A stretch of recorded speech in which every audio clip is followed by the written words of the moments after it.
we go to New York, where the New York PD ordered to slash overtime spending now to cover the cost of the migrant crisis. Huh. Well, that's interesting. They apparently are collapsing with about 100,000 illegals coming to Manhattan. Now, that's what they've received. They've gotten about 10,000 of those on a bus from Texas, thanks to our governor, Greg Abbott. Greg Abbott has sent the 10,000 in, and that is enough to collapse New York, apparently. But the hundreds and hundreds and hundreds and hundreds of thousands here in Texas, nobody seems to care about. Well, there's some controversy going on because now the government is saying that they might pass a rule that if you come in and cross in Texas, you got to stay in Texas. The Governor Greg Abbott is with us now from the great state of Texas. I have to tell you, Governor, busing people from New York City, I loved it from the get-go, but I didn't think it would do much other than like a stunt, kind of like it ended up with Governor DeSantis in Florida with Martha's Vineyard. It felt good for a day, but didn't change anything.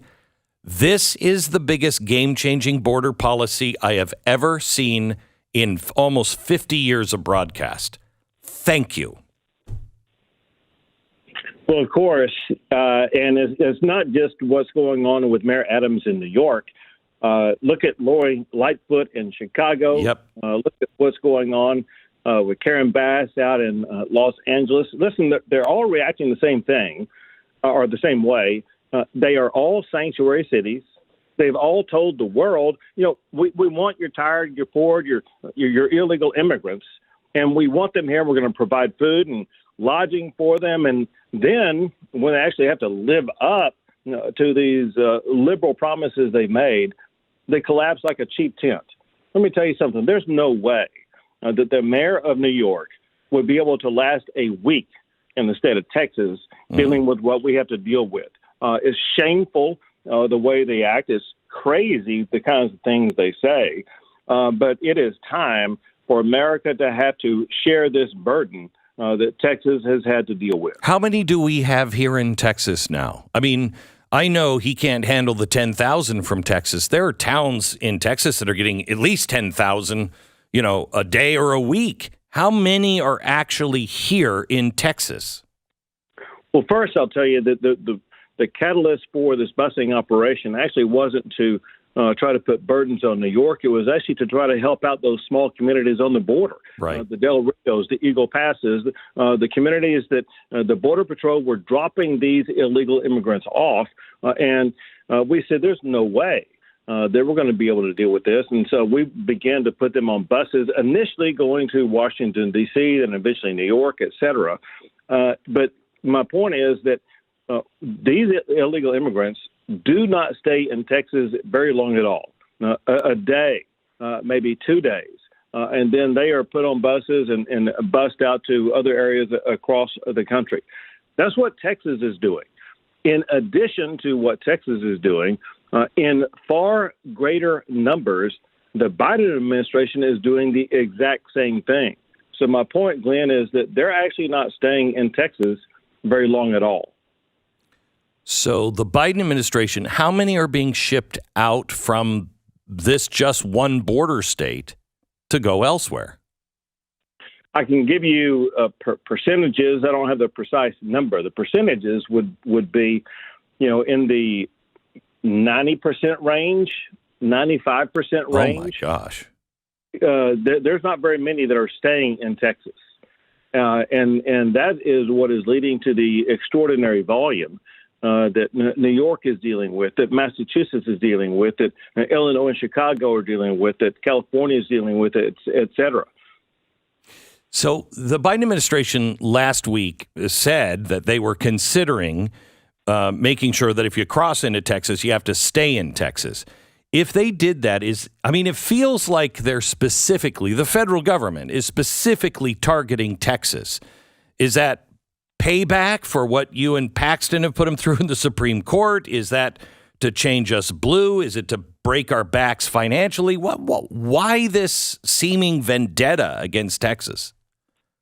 Part of it, Glenn, does seem to be payback, and it's not just because of the busing operations. It's because what Texas has done, we have taken over operational control of the border and actually repelled or pushed back into Mexico people who were trying to cross illegally. We have been on federal land where we built these concertina razor wire barriers. It was the National Guard that did it. They build the barriers, and the National Guard guards it, and they force illegal immigrants to go back to Mexico. This is the only time in American history when anything like that has happened. And then, of course, you probably know about the buoys we put in the water and the marine barrier, and the Biden administration considers all of that to be evil when all Texas is really doing is protecting our own border. So my point in telling you that is, yes, the Biden administration has a vendetta against the state of Texas. But let me put it this way.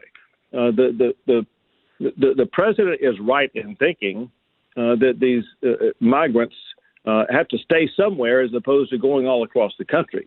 He just got the location wrong. They shouldn't be staying in Texas. They should remain in Mexico. Remember, it was when President Trump put the Remain in Mexico policy into effect, that is what led to the immediate drop in the number of people coming across the border. And under President Trump, we had the lowest illegal immigration in 40 years. And now under Biden's open border policies, we have the highest illegal immigration ever. But then let me add one last thing, Glenn, and that is this concept of trying to, have illegal immigrants remain in Texas or remain in California, whatever the case may be. That was tried before decades ago, and it was rejected by the courts at the time. This is a losing legal proposition for Biden, and we'll just hand him another loss if he tries this crazy game. So the buoys, what is the status on that? And if they start doing some of these things, what is Texas going to do to remain a sovereign state? Several things. First, with regard to the buoys, as you and your audience may have heard, it went to well, first, I need to tell you this. The buoys were a concept that were first developed by the Border Patrol itself. We got the idea from them, and we checked it out. We found it to be effective, and so we deployed it. And as the Border Patrol itself put out, there's nobody getting across it. The great thing about the buoys is it allows us to build a border wall or border barrier at 1/10 the cost of the border wall that Texas is actually putting up. And so it is a very effective tool. Secondly, with regard to the Biden's attempt to force us to remove the buoy barriers, that we lost in the trial court, which we knew we were going to do. But we, in less than 24 hours, got a stay of that lower court ruling by the Federal Court of Appeals. And as we are chit-chatting right now, the buoys are exactly where they have been ever since we put them back up. And we hope and believe that we will prevail in the Federal Court of Appeals. There are multiple legal reasons why what the Biden administration is contending is absolutely wrong. So we will continue to do that. But let me add this, because you said, what are we going to do? We are, as we are speaking right now, there is more border wall going up, which is the same border wall that Trump was putting up. But better than that, the tool that proved to be the most effective is having the National Guard on the border, building these concertina razor wire border walls that prevents illegal immigrants from getting across, and we repel them, we return them back to Mexico. That has proven extraordinarily effective, and the only time in American history that I'm aware of where a state has actually repelled people who are trying to enter the country illegally and sent them back to the country they came from. Why do you, you must have spent a lot of time trying to figure out why would the administration do this? It clearly is not good for America. It's not good for the states, not good for the cities. We don't know who's coming in. People are coming from all over the world, including countries that have no love for America. Have you come up with a reason on why you think they're doing this? Why Biden is doing this?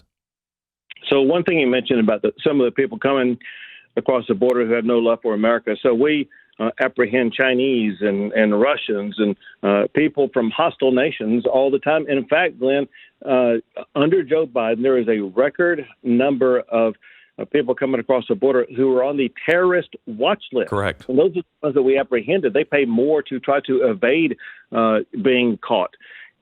Why is Biden doing this? First, when he campaigned for president, he said that he was going to have open border policies. And I think Americans really just didn't listen to him, maybe didn't know what he was talking about. And now they're seeing the reality. This is the Ocasio-Cortez game plan. And so here's what you and I don't know, and that is, who is running the White House? Is it Ocasio-Cortez leftists? Is it somebody else? It seems like Biden may not really know what he's doing. But if he does, it's the most unpatriotic act any president has ever taken in the history of the United States of America. So we've got several tasks ahead of us. One is Texas.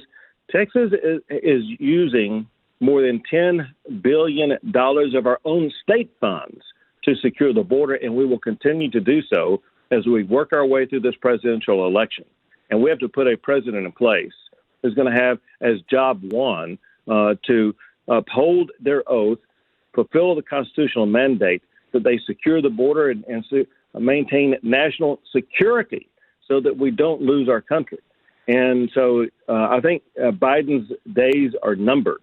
And in those waning days, Texas will continue to step up and deploy every tool that we can possibly use that are unprecedented in nature to make sure we're going to be holding back and staunching the flow of illegal immigrants into the country. I'm very concerned about this next election. Are we safe? Is the vote safe here?